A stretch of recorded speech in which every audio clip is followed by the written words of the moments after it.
کی آنکھ اچانک کھلی تھی مگر اس کا پہلو اب بھی خالی تھا۔ کیا وہ ابھی تک نہیں آئے؟ وہ خود کلامی کرتی اٹھی۔ گھڑی رات کے 2 بجا رہی تھی۔ وہ اکثر گھر لیٹ آتا تھا مگر اتنا لیٹ کبھی نہیں ہوا تھا۔ اس نے ایک دفعہ پھر اس کا نمبر ٹرائی کیا جو بند ہی آ رہا تھا۔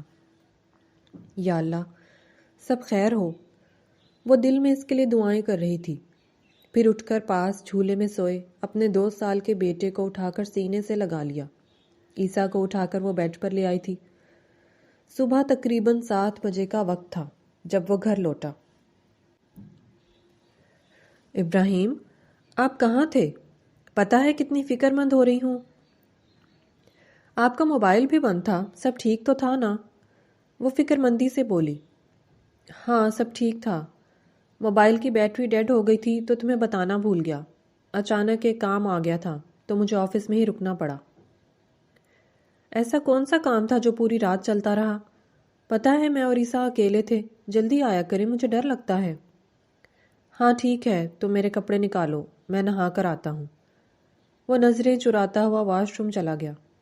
وہ جانتی تھی بحث بیکار تھی، اس لیے چپ چاپ کپڑے نکالنے لگی۔ رات کے 1 بجے کا وقت تھا جب وہ گھر کے اندر داخل ہوا تھا۔ چاروں طرف سناٹا تھا۔ اس نے آہستہ سے اپنے کمرے کا دروازہ کھولا تو سامنے وہ صوفے پر بیٹھی سو رہی تھی۔ اسے دیکھتے ہی اس کے چہرے پر چمک آئی تھی۔ رک کر اس نے اس کے چہرے کو نظر بھر کے دیکھا تھا، پھر جھک کر اس کے چہرے پر آئی لٹوں کو ہٹاتے ہوئے اس کے گال پر اپنے لب رکھے تھے۔ وہ بھی اپنا پسندیدہ لمس پاتے ہی فوراً جاگ اٹھی تھی۔ کہاں تھے آپ؟ کتنی دیر کر دی؟ کب سے انتظار کر رہی ہوں میں آپ کا۔ وہ اٹھ کر اس کے گلے لگ گئی تھی۔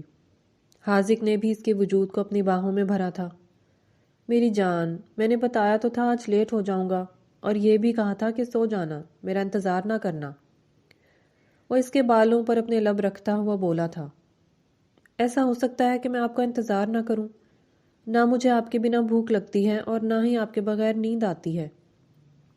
وہ اس کے سینے سے سر اٹھاتے ہوئے اس کی آنکھوں میں دیکھ کر لاڈ سے بولی تھی۔ اچھا، مگر ابھی تو جب میں آیا تو یہاں پر کوئی سو رہا تھا۔ وہ اسے چھیڑتے ہوئے بولا۔ جی نہیں، میں آپ کا انتظار ہی کر رہی تھی، مگر پھر وہ کیا کہتے ہیں نا کہ نیند تو سولی پر بھی آ جاتی ہے، میں تو پھر اپنے جانم کا انتظار کر رہی تھی۔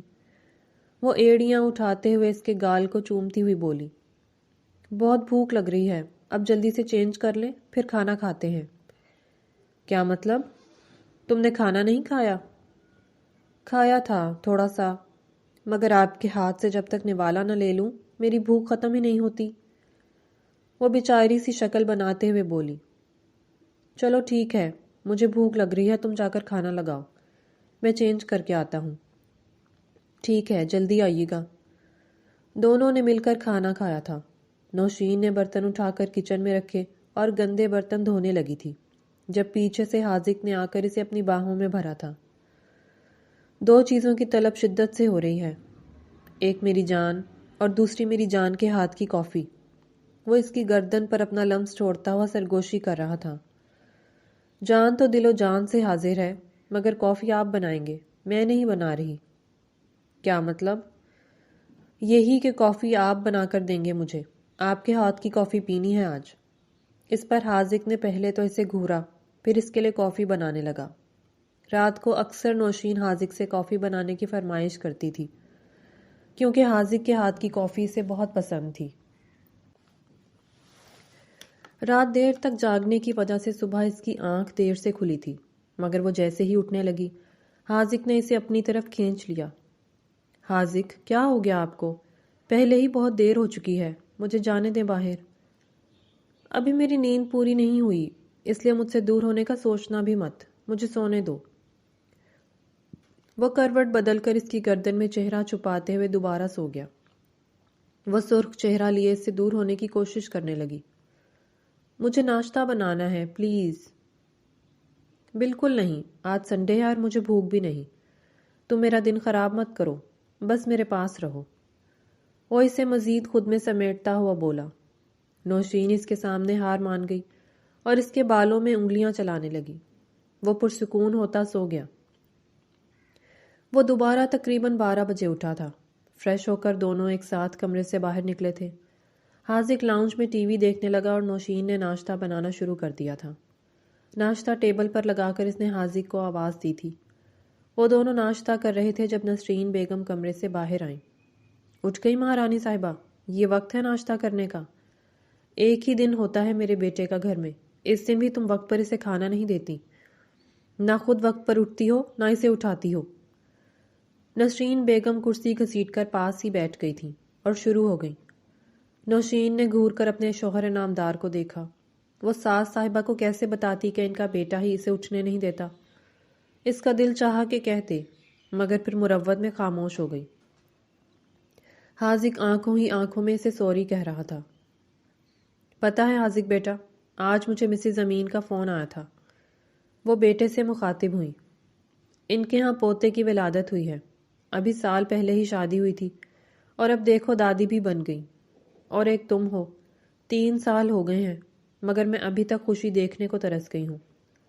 آخر میں نوشین کو دیکھتے ان کے ماتھے پر بل پڑے تھے۔ بس 6 مہینے اور دیکھوں گی، اس کے بعد تمہیں دوسری شادی کرنی ہوگی۔ کب تک تم بے اولاد رہو گے؟ مرد کو 4 شادیوں کی اجازت ہے، تم کیا 2 شادیاں نہیں کر سکتے؟ ماما جان کیا ہو گیا ہے آپ کو؟ کیسی باتیں کر رہی ہیں؟ وہ کھانا چھوڑ کر کھڑا ہو گیا۔ میں کچھ نہیں جانتی، مجھے تمہارا وارث چاہیے۔ وہ غصے سے اٹھ کر چلی گئی۔ نوشین جیسے پتھر بن گئی، اس کے ہاتھ کانپ رہے تھے۔ وہ ضبط کے آخری مرحلے پر تھی۔ نوشی پلیز کیا ہو گیا ہے؟ وہ اس کے پاس آیا مگر نوشین کرسی دھکیل کر کمرے میں چلی گئی۔ وہ بیڈ پر گرتے ہی زاروں قطار رونے لگی تھی۔ پیچھے سے حاذق فوراً کمرے میں آیا تھا۔ نوشی میری جان، کیا تمہیں مجھ پر اعتبار نہیں یا میری محبت پر یقین نہیں؟ اس نے اسے سیدھا کیا تھا اور اس کا سر اپنی گود میں رکھا تھا۔ آپ پر یقین ہے حاذق، مگر آخر ہمارے بچے کیوں نہیں ہو رہے؟ اگر دیکھیں تو آنٹی بھی ٹھیک کہہ رہی ہیں، کیا میں کبھی ماں نہیں بن سکوں گی؟ وہ اس کے سامنے بیٹھ گئی تھی۔ میری جان کیوں نا امید ہوتی ہو؟ بس اب فضول باتیں نہیں سوچو، تمہاری آنکھوں میں آنسو مجھے تکلیف دیتے ہیں۔ اتنا کہتے وہ باری باری اس کی آنکھیں چوم گیا تھا، پھر اس کے چہرے کے ایک ایک نقش چھوتا ہوا آخر میں لبوں پر آ گیا۔ وہ اس کے ہاتھ پکڑ کر اسے بیڈ پر لٹا چکا تھا۔ وہ ماں کی سخت باتیں اس کے ذہن سے ہٹانا چاہتا تھا، جس میں وہ کسی حد تک کامیاب بھی ہو گیا تھا۔ نوشی حاذق میں گم ہونے لگی تھی۔ ہمیشہ ایسا ہی ہوتا تھا۔ نسرین بیگم کی باتوں سے وہ ہرٹ ہوتی، حاذق کے آتے ہی وہ سب بھول جاتی تھی۔ ہوتی بھی کیوں نہ، وہ اس کی پہلی محبت تھا اور شاید آخری بھی۔ آج سے 7 سال پہلے ان کی ملاقات یونیورسٹی میں ہوئی تھی۔ اس دن نوشین کا پہلا دن تھا۔ حاذق 1 سال اس سے سینئر تھا۔ اسے یاد تھا اس نے اپنے ڈپارٹمنٹ کا راستہ پوچھا تھا۔ اس کے بعد بھی کافی ملاقاتیں ہوئی تھیں، وہیں سے ان کی دوستی شروع ہوئی تھی۔ یہ دوستی اگلے 3 سال میں محبت میں بدل گئی تھی۔ حاذق ناصر صاحب اور نسرین بیگم کا اکلوتا بیٹا تھا۔ اس کی ماں اسے اپنی بھانجی سے بیاہنا چاہتی تھی مگر حاذق نوشین سے محبت کرتا تھا۔ 2 سال اسے ماں کو منانے میں لگے تھے، پھر بھی آخر کار نسرین بیگم مان گئی تھیں اور رشتہ لے کر چلی گئیں۔ نوشین وارث کوندل کی لاڈلی بیٹی تھی۔ اس کا بڑا بھائی ابراہیم تھا جسے فاریہ پسند آ گئی تھی۔ اس رشتے پر نسرین بیگم کو بھی کوئی اعتراض نہیں تھا۔ ہوتا بھی کیوں؟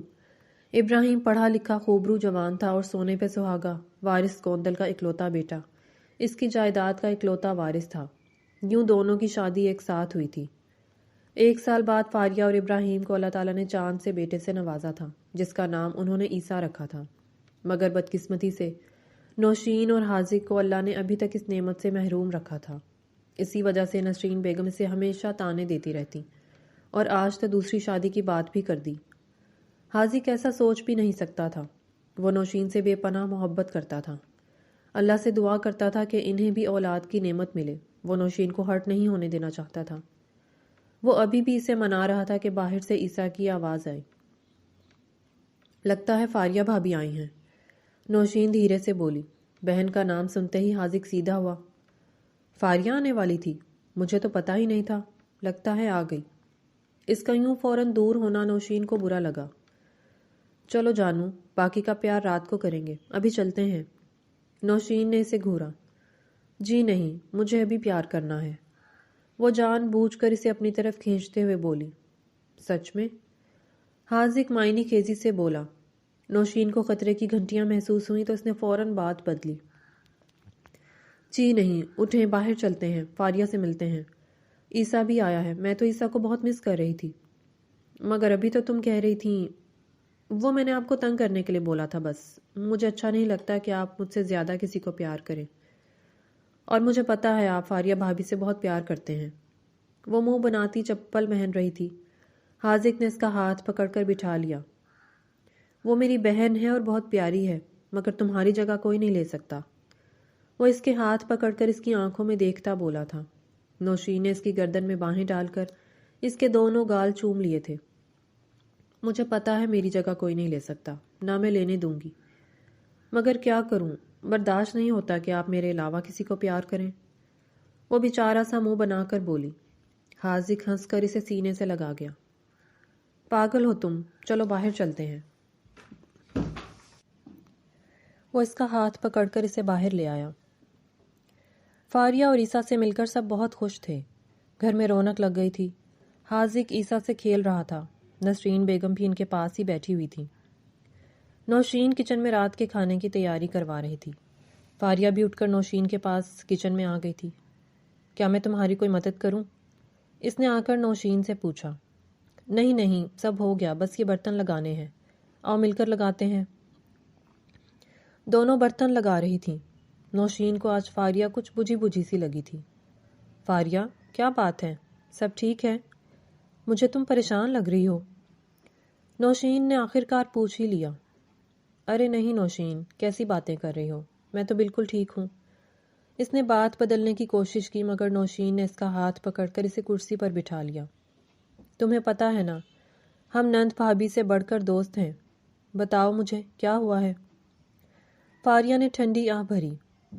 پتہ نہیں نوشی، کیا ہو گیا ہے؟ تمہارے بھائی پہلے سے بہت بدل گئے ہیں، رات گئے گھر آتے ہیں، اور کبھی کبھی تو آتے ہی نہیں، مجھ سے بھی زیادہ بات نہیں کرتے۔ میں نے بہت بات کرنے کی کوشش کی تو مجھے ڈانٹ دیا۔ مجھے سمجھ نہیں آ رہی کیا ہو رہا ہے، وہ بہت بدل گئے ہیں۔ میں بہت پریشان ہوں، امی اور بھائی کو بھی نہیں بتا سکتی، وہ بلا وجہ پریشان ہوں گے۔ نوشین چہرہ جھکائے ہوئے بولی۔ فاریہ، ایسا بھی تو ہو سکتا ہے کہ ان کو کاروبار کی ٹینشن ہو۔ نہیں، یہ کاروبار کی ٹینشن نہیں، مجھے کچھ اور ہی لگتا ہے۔ آخر میں اس کی بیوی ہوں۔ کیا لگتا ہے تمہیں؟ یہی تو نہیں پتا کہ کیا ہے۔ انشاءاللہ کچھ نہیں ہوگا، تم حوصلہ رکھو۔ میں بھی بھائی سے بات کروں گی ذرا طریقے سے۔ نہیں نہیں نوشی، تم کوئی بات مت کرنا۔ ارے نہیں، میں ان کو پتہ نہیں چلنے دوں گی کہ تم نے مجھے بتایا ہے۔ تمہیں پتہ ہے نا، وہ مجھ سے کوئی بات نہیں چھپاتے۔ ویسے ایک بات تو ہے، وہ آج کل مجھ سے بھی کم بات کرتے ہیں۔ پہلے تو 2-3 دن بعد خود ہی کال کر لیتے تھے، مگر اب ہفتوں گزر جاتے ہیں۔ میں کال کروں تو جلدی بہانہ بنا کر کاٹ دیتے ہیں۔ مگر تم ٹینشن نہ لو، انشاءاللہ سب ٹھیک ہو جائے گا۔ انشاءاللہ، فاریہ اداسی سے بولی۔ میں بھائی کو کال کرتی ہوں، وہ کھانا ہمارے ساتھ ہی کھائیں۔ ہاں کر لو، میرا تو فون وہ اٹھاتے ہی نہیں۔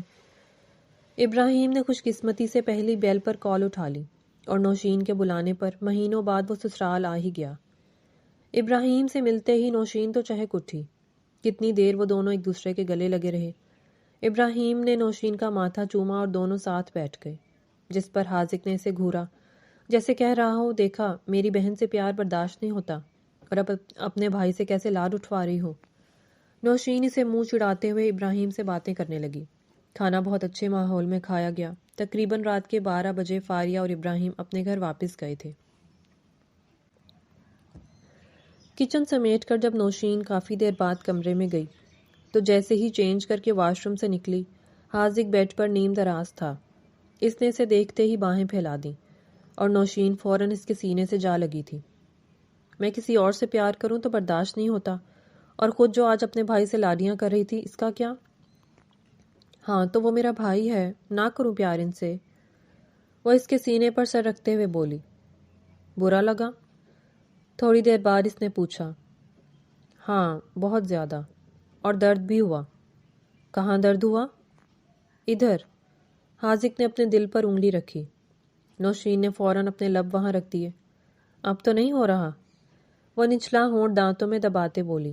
حاذق مسکراتے ہوئے اسے بیڈ پر چت لٹا کر اس پر جھک گیا اور نوشین ہنستے ہوئے خود کو اس کے سپرد کر گئی۔ السلام علیکم خالہ، کیسی ہیں آپ؟ بڑے دنوں بعد چکر لگایا آپ نے۔ نسرین بیگم اپنی بہن نصرت بیگم کے ساتھ بیٹھی باتیں کر رہی تھی جب نصرت بیگم کی بیٹی اسکا کمرے میں داخل ہوئی۔ ماشاء اللہ، جیتی رہو۔ کیسی ہو تم؟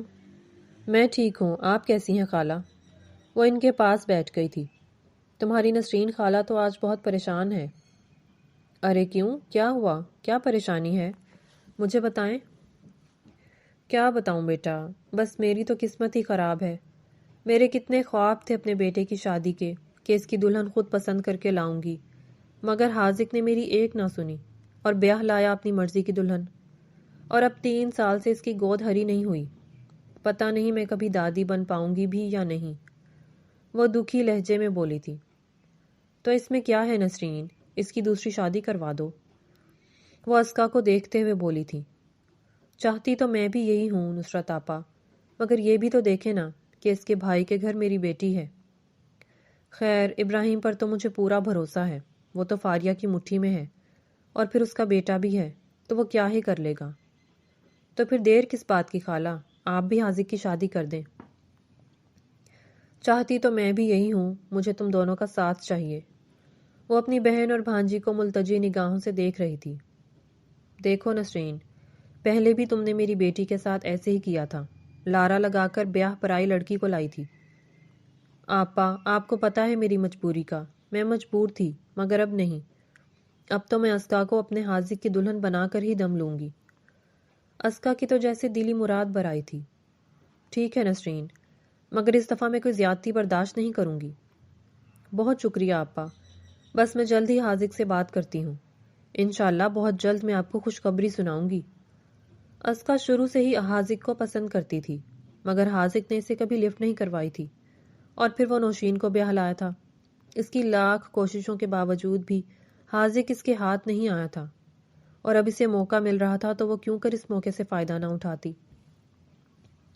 خالہ، آج رات آپ ہمارے ساتھ ہی رک جائیں، کل صبح چلی جائیے گا۔ حاذق سے کہیے گا وہ آپ کو لینے آ جائے گا۔ ہاں ٹھیک ہے، آج رات میں تم لوگوں کے ساتھ ہی رک جاتی ہوں۔ ابراہیم صبح دوپہر کا گیا ہوا شام کو بھی نہیں لوٹا تھا۔ وہ بار بار ابراہیم کے نمبر پر کال کر رہی تھی، مگر وہ کال ریسیو نہیں کر رہا تھا۔ کوئی 10ویں بار اس نے کال کی تھی، تب جا کر ابراہیم نے کال اٹھائی۔ ہیلو ابراہیم، آپ کہاں ہیں؟ گھر نہیں آئے اور فون بھی نہیں اٹھا رہے تھے۔ آپ کب آئیں گے؟ میں کھانے پر آپ کا انتظار کر رہی ہوں۔ چھوٹتے ہی وہ بولی۔ فاریہ، میں نہیں آ پاؤں گا، تم کھانا کھا کر سو جاؤ، ایک ارجنٹ میٹنگ آ گئی ہے، وہ اٹینڈ کر کے آؤں گا، مجھے کافی دیر ہو جائے گی، اللہ حافظ۔ تبھی ابراہیم کے قریب کوئی آیا تھا جس نے اس کے فون والے ہاتھ کو کان سے دور کیا تھا۔ ابراہیم اس وجود کو اپنے قریب دیکھ کر مسرت سے مسکرایا تھا اور اسے اپنی باہوں میں بھر لیا تھا۔ فروہ ابراہیم کی گود میں بیٹھ گئی تھی۔ ابراہیم، آپ مجھے ہنی مون پر کب لے کر جائیں گے؟ وہ دل لگی سے اس کے گلے میں باہیں ڈال کر بولی تھی۔ فاریہ، جس نے ابھی کال کاٹی نہیں تھی، اس نے یہ نسوانی آواز صاف سنی تھی۔ اس کے پیروں تلے زمین نکل گئی تھی۔ فروہ جانی، آپ جہاں کہیں گی وہیں چلیں گے۔ فاریہ نے ابراہیم کی آواز سنی۔ نہیں، یہ میری غلط فہمی ہو سکتی ہے، ایسا نہیں ہو سکتا، ابراہیم میرے ساتھ ایسا نہیں کر سکتے۔ وہ ہذیانی ہو کر دوبارہ نمبر ملانے لگی، مگر اس کی کال پھر بھی ریسیو نہ کی گئی۔ ابراہیم، آپ میرے ساتھ ایسا نہیں کر سکتے۔ آخر کار اس نے دوبارہ کال کی تو ابراہیم نے اٹھا لیا۔ کیا ہو گیا فاریہ، کیوں مجھے پریشان کر رہی ہو؟ میں میٹنگ میں ہوں۔ ابراہیم، فروہ کون ہے؟ وہ آنسوؤں کے درمیان بولی تھی۔ اس سوال پر ابراہیم کے پیروں تلے سے زمین نکل گئی۔ کون فروہ؟ تمہارا دماغ تو خراب نہیں ہو گیا؟ وہی فروہ جس کو آپ ہنی مون پر لے جانے کی باتیں کر رہے تھے۔ ابراہیم کو جھٹکا لیا۔ اوہ شٹ، یہ کیا ہو گیا؟ اس نے کال کاٹ دی اور نمبر بند کر دیا۔ کیا ہوا ابراہیم؟ کچھ نہیں یار، مجھے لگتا ہے فاریہ کو ہمارے بارے میں پتہ چل گیا۔ تو اس میں کیا بڑی بات ہے، ہم نے نکاح کیا ہے، یہ بات کب تک چھپی رہ سکتی تھی؟ اچھا چھوڑیں یہ باتیں، ابھی صرف میرے بارے میں سوچیں۔ وہ اس کے لبوں پر جھکتی سے الجھانے لگی۔ اس طرح ابراہیم کا اچانک کال کاٹ دینا اور پھر نمبر بند کر دینا اس کے یقین کو پختہ بنا گیا تھا۔ وہ بری طرح رونے لگی۔ جس بات کا مجھے ڈر تھا وہ آج میرے سامنے آ کھڑا ہوا ہے۔ وہ ہچکیوں کے ساتھ نمبر ٹرائی کرتی رہی۔ وہ حاذق کو کال کرنا چاہتی تھی مگر رک گئی۔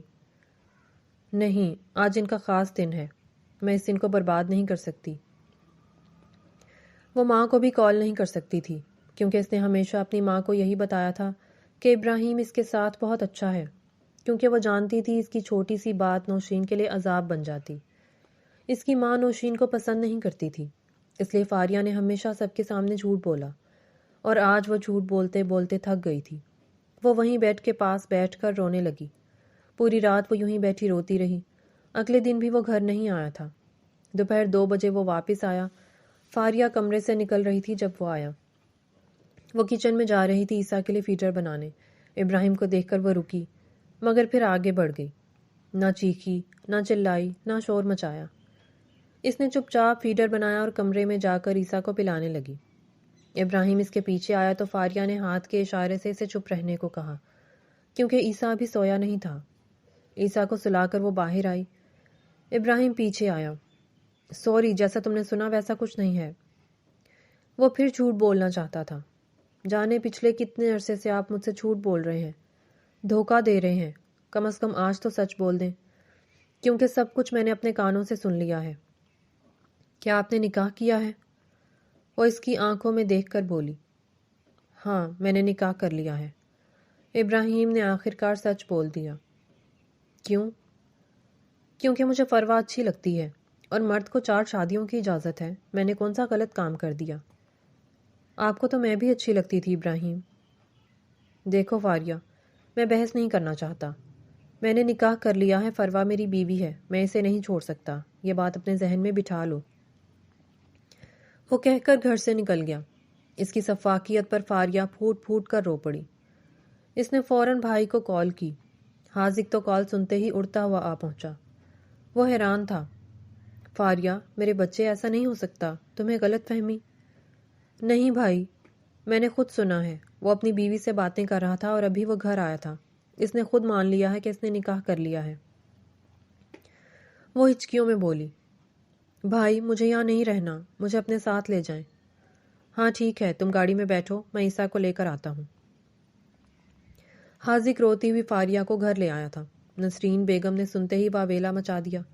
حاذق کو بھی خوب بھڑکایا تھا، اور اس دفعہ نہ جانے کیوں حاذق بھی بھڑک گیا تھا۔ وہ ابراہیم کے پاس گیا تھا اور ابراہیم نے اسے سچ بتا دیا تھا۔ حاذق کا بس نہیں چل رہا تھا کہ وہ ابراہیم کو جان سے مار ڈالے۔ وہ تو فاریہ کی آنکھوں میں ایک آنسو برداشت نہیں کر سکتا تھا، اور اب فاریہ نے رو رو کر خود کو ہلکان کر لیا تھا۔ وہ ابراہیم کو دھمکی دے کر واپس آیا تھا۔ ابراہیم بھی اچھی خاصی ٹینشن میں آ گیا تھا۔ اس نے تو سوچا تھا کہ وہ اپنے نکاح کو ہمیشہ فاریہ سے چھپا کر رکھے گا۔ اس کا سارا پلان چوپٹ میں تھا۔ وہ پچھلے 6 ماہ سے فروا کے ساتھ ریلیشن میں تھا۔ وہ اسی کے دیے ہوئے فلیٹ میں رہ رہی تھی۔ کچھ ہفتے پہلے ہی اس نے فروا سے نکاح کیا تھا، اور وہ اس نکاح کو ہمیشہ خفیہ ہی رکھنا چاہتا تھا، کیونکہ جو بھی تھا وہ اپنی وجہ سے نوشین کی زندگی کو خطرے میں نہیں ڈال سکتا تھا۔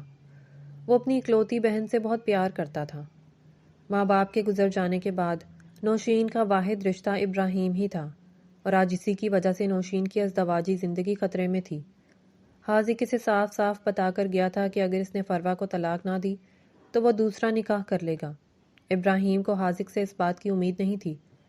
اس وقت اس کا نہ گھر جانے کو دل کر رہا تھا اور نہ ہی فروا کے پاس جانے کو۔ فروا کو بھی اس نے فون کر کے بتا دیا تھا کہ وہ آج اس کی طرف نہیں آئے گا۔ نسرین بیگم جب سے فاریہ آئی تھی ابراہیم اور نوشین کو برا بھلا بول رہی تھی۔ بیچاری نوشین مجرم نہ ہوتے ہوئے بھی مجرم بن گئی تھی۔ میں نے تو اپنے اکلوتے بیٹے کا اتنا بڑا دکھ برداشت کیا ہے۔ اس کی بانجھ بہن کو ہم نے اپنے سینے سے لگا کر رکھا ہوا تھا، اور وہ کیسے اپنے ہیرے جیسے بیٹے کی ماں کو یوں ٹھکرا کر آوارہ عورتوں کے پاس منہ مارتا رہا۔ پتہ نہیں فاریہ وہ کب سے تمہیں دھوکہ دے رہا تھا، تم نے ہی آنکھیں بند کر کے اس پر اعتبار کر لیا۔ تم تو ہمیشہ اس کی تعریفیں کرتی تھی، مگر بس اب بہت ہو گیا۔ اب میں بھی اپنے حاذق کا دوسرا نکاح کرواؤں گی، اور اگر حاذق نے میری بات نہ مانی تو وہ میرا مرا ہوا منہ دیکھے گا۔ حاذق بھی گھر آ گیا تھا۔ دیکھ لیا حاذق تم نے، ان کے خون میں وفا نہیں ہے۔ اگر اب بھی تم نے اسکا کے ساتھ نکاح نہ کیا تو میں تمہیں کبھی معاف نہیں کروں گی۔ ٹھیک ہے ماما، آپ نکاح کی تیاری کریں، میں دوسرا نکاح کرنے کے لیے تیار ہوں۔ اس نے نوشین کے سر پر بم پھوڑا تھا۔ وہ حیرت سے حاذق کو دیکھ رہی تھی۔ بھائی، اب بھابھی کو کیوں اتنی بڑی سزا دے رہے ہیں؟ اس میں اس کا کیا قصور ہے؟ فاریہ بھائی کے قریب آ کر بولی تھی۔ نہیں فاریہ، اب مزید نہیں، جیسے کو تیسا، میں ابراہیم کو اب اس کے جیسا بن کر دکھاؤں گا۔ وہ اپنی بات مکمل کرتا واپس باہر چلا گیا تھا۔ پیچھے نوشین پتھر بنی کھڑی رہ گئی تھی۔ نسرین بیگم کے تو دل کی مراد بر آئی تھی۔ اسے بیٹی کا دکھ بھول گیا تھا۔ اس نے فوراً ہی نصرت آپا کو کال کی تھی۔ وہ تو جیسے پہلے ہی تیار بیٹھی تھی۔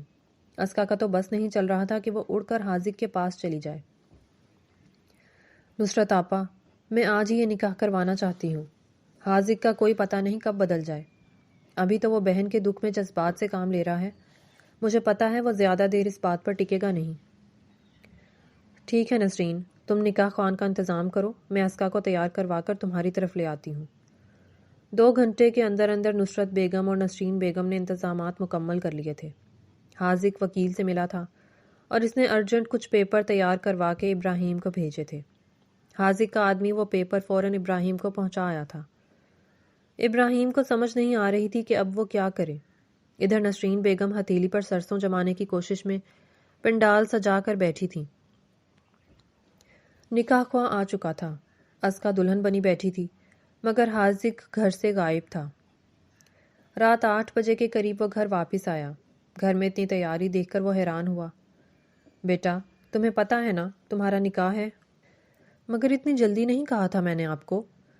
وہ ماں کی تیاریاں دیکھ کر پریشان ہوا تھا۔ دیکھو بیٹا، نیک کام میں دیر نہیں کرنی چاہیے۔ نکاح خواہ آ چکا ہے، اسکا دلہن بنی بیٹھی ہے۔ اگر آج بھی تم نے انکار کیا تو میں کچھ کھا کر مر جاؤں گی۔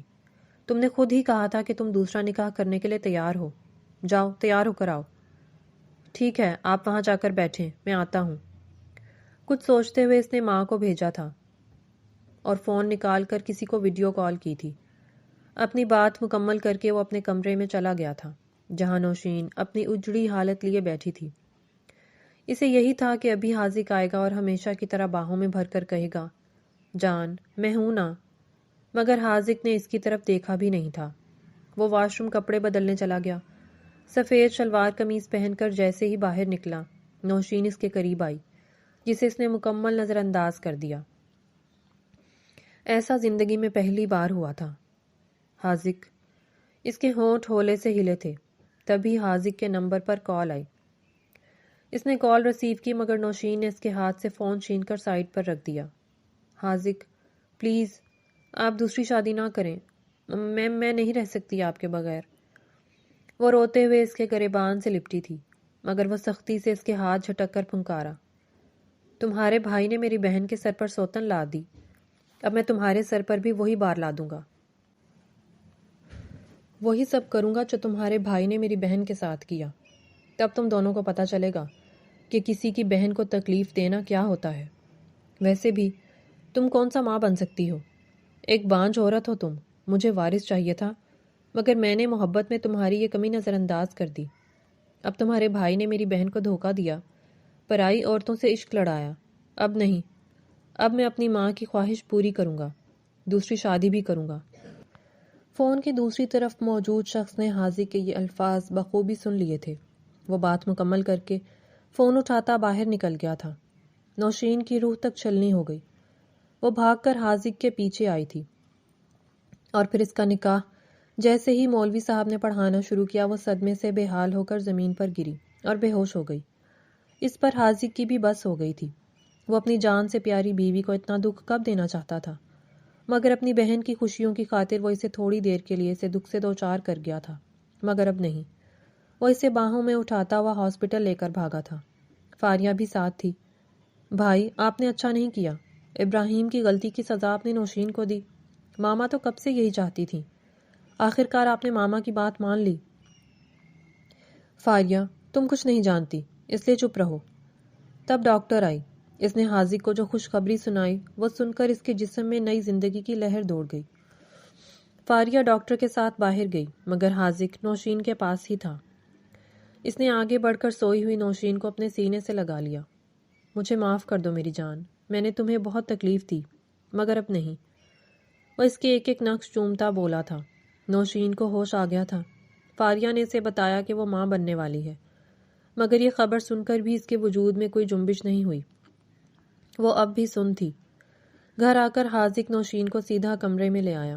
نسرین بیگم نے خوب واویلا کیا کیونکہ حاذق نے نکاح سے انکار کر دیا تھا۔ نصرت آپا بیٹی کو لے کر جا چکی تھی مگر جانے سے پہلے وہ نسرین بیگم سے ہر رشتہ ختم کر گئی تھی۔ حاذق کا فون بجا۔ وہ کال سننے کمرے سے باہر نکل آیا تھا۔ اس کا آدمی گیٹ پر کھڑا تھا۔ کام ہو گیا؟ جی سر ہو گیا، یہ لیں۔ تھینک یو سو مچ نبیل، آج تم نے میری بہت ہیلپ کی۔ نہیں سر، یہ میرا فرض تھا، وہ جا چکا تھا۔ حاذق فوراً فاریہ کے پاس آیا اور اسے پیپر دکھائے۔ فاریہ ایک لمحے کو شاکڈ رہ گئی۔ بھائی یہ سب آپ نے کیسے؟ بس دیکھ لو، کر لیا۔ مگر وہ مانا کیسے؟ تم اپنے بھائی کو جانتی نہیں، اس نے فرضی کالر جھاڑتے ہوئے کہا تھا۔ تو بھائی یہ سب پرینک تھا؟ بالکل، میں یہ سب جان بوجھ کر کر رہا تھا۔ مگر بھائی یہ بھی تو سوچیں کہ اسکا کے ساتھ برا ہوا۔ چھوڑو، وہ تو ویسی ہی ہے، اتنی جلدی کون دلہن بن کر بیٹھ جاتا ہے؟ وہ مجھے جانتی نہیں، میں نوشین کے علاوہ کسی اور سے نکاح کر سکتا ہوں کیا؟ اچھا چھوڑو اسے، ابراہیم آیا ہے، وہ تم سے معافی مانگے گا، بتاؤ کیا کرنا ہے؟ بھائی اب میں اکیلی نہیں ہوں، میرے ساتھ 3 زندگیاں جڑی ہیں، عیسیٰ، نوشین اور آپ۔ بہتر ہے میں اس کے ساتھ چلی جاؤں۔ فاریہ کی آواز رند گئی تھی۔ حاذق نے اسے سینے سے لگایا۔ اتنی سمجھدار کب سے ہو گئی میری چھوٹی بہن؟ اس کی آنکھوں میں آنسو آ گئے۔ وہ ابراہیم کو کبھی معاف نہیں کرنا چاہتا تھا مگر فاریہ سچ کہہ رہی تھی، کئی زندگیاں جڑی تھیں اس لیے معاف کر دینا بہتر تھا۔ تب ابراہیم نے کال کی، وہ آ چکا تھا۔ چلو شکر ہے یہ معاملہ تو نپٹا، اب اپنی بیگم کو بھی دیکھوں۔ ان لوگوں کی وجہ سے بہت دکھ دیا ہے اسے۔ ابراہیم کو فاریہ کے کمرے میں بھیج کر وہ خدا کا شکر ادا کرتا اپنے کمرے میں گیا تھا جہاں نوشین لیٹی تھی۔ نوشی، پتہ ہے ہم دونوں ماما بابا بننے والے ہیں۔ وہ اس کے پیٹ پر ہاتھ رکھتے ہوئے خوشی سے بولا تھا جسے نوشین نے جھٹک دیا۔ آئی ایم سوری جانم، میں نہیں کر رہا کوئی نکاح۔